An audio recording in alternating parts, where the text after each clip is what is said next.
Enough joshing, let's get on to meet my first guest. He's still best known for his madcap Monty Python pranks, but since the team went their separate ways, he's built a solid solo career as a writer and actor.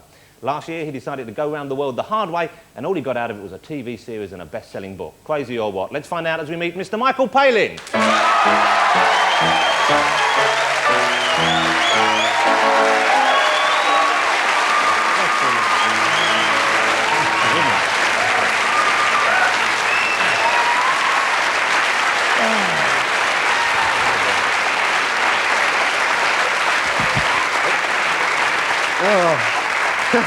Quite really slippery, these, aren't they? They are, a little on the slippery side.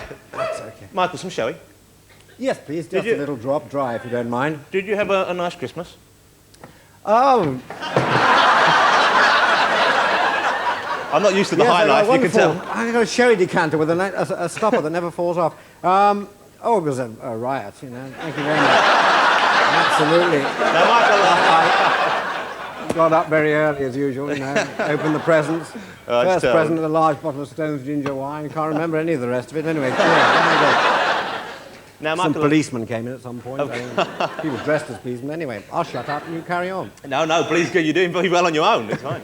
Now, did you make any New Year's resolutions? That's some sort of thing you would do today, or do you not have any time for that sort of tosh? Well, I make the same ones every year, really. You know, learn Russian, learn to cook, learn to play a musical instrument. You know. And you never do anything? Never works out. Though actually, next year I do hope to grow slightly more chest hair than I had the year before. I think you can do it through concentration. I've got 4 now, and this is over 47 years. Well, now's the time to start. Absolutely, yes. Never too late. The trouble is, some of them are falling out already. Anyway, by a week. Has it been a good year for you, 1990 then? Is it something you look back on with fondness? Yeah, it's been a busy year. Because you've completed a movie, haven't you? You've completed I did another. a movie. I mean, it's been an acting year.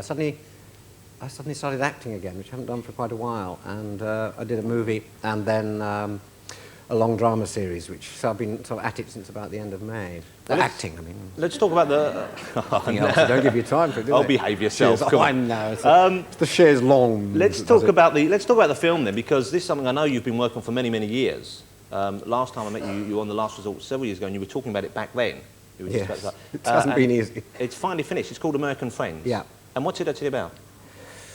Well, it's really about a guy in middle age who goes on a walking holiday in Switzerland. It's set in Victorian times, so this is all very apt. And he meets 2 ladies, and one of them is a 17-year-old.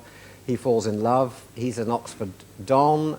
He's not allowed to be married, but he gives up his job for love and ends up marries the girl. A dull story, you may think, but... but you sold it beautifully. Yeah, thank you. It's actually based on a true story from some diaries that belong to my great-grandfather, who actually did go through that and married a 17-year-old at the age of about 40 and had my grandfather and various others. Well, the lucky old cad. Yes. And you play your great-grandfather in the film. Yes. Well, let's have a look at a clip of the movie. This is Michael Palin in American Friends. We're lost! We're lost! I don't think I don't think you should be shouting like that. The human voice has been known to cause landslides.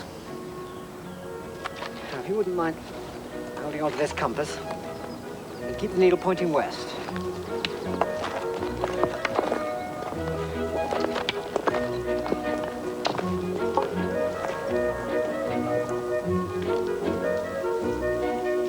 We're still going west. The village lies directly below us. There should be a perfectly serviceable path. Do be careful, Mr. Ashby. Don't worry, I'm quite safe. The only danger lies in haste. Mr. Ashby, we found the path. Mr. Ashby? Mr. Ashby!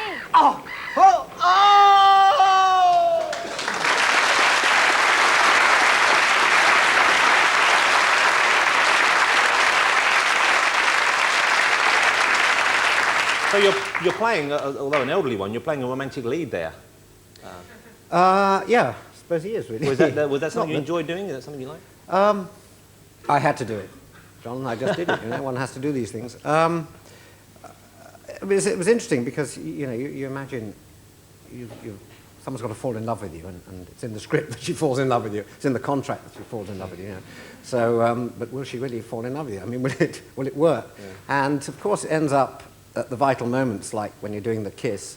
Trini Alvarado, who plays a 17-year-old, and is absolutely excellent, smashing. She's quite small. She's about sort of down here to me, so she had to be put on little boxes in order to get up to the right height, so that when we kissed, we'd actually meet at just about the right place.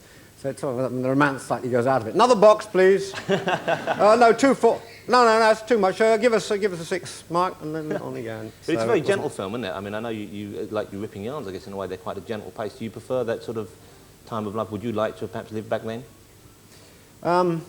No, I'm happy where I am now. Okay. Looking back, ripping it off. No, I mean, it's I wasn't giving you the chance to go back there. I was just curious.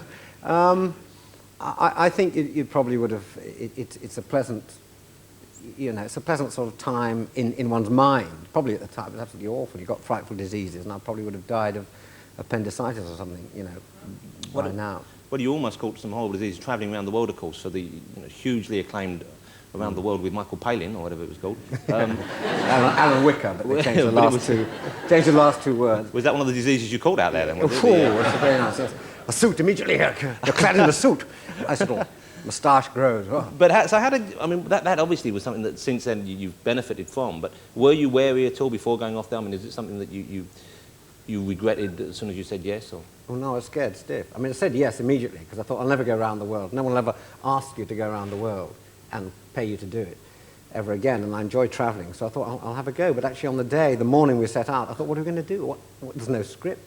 We don't really know what's actually going to happen en route. And we've got to bring back a 6-part television series. So it was quite frightening, and at times sort of, you know, you'd be enjoying it, you suddenly think, God, I've got to, you know, this is work. And there were moments, of course, where you weren't enjoying. I mean, there's the famous moment we all remember where you're hanging your arse over the side of a boat and not feeling very well at all. It was the only place to hang my arse. Really. There was no inside toilet on these dhows, absolutely not. So have you got travel out of your system now? Or would you, quite a lot out of my system, but we've had outside loos fitted on the house, actually, now.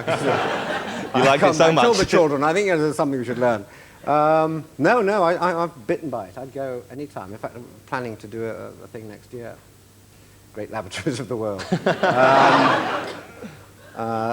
It's only an idea on paper at the moment. No, we're going to do a pole-to-pole. Damn these ad-libs. Have some gentleman's relish and calm yourself down. And, any ladies' relish? Or they don't do that? No, they don't do that, no. Are you going to hang around for the music? We have some fine music this evening. No, I thought I'd go. Okay. No, I'd love to. You stay around for the music.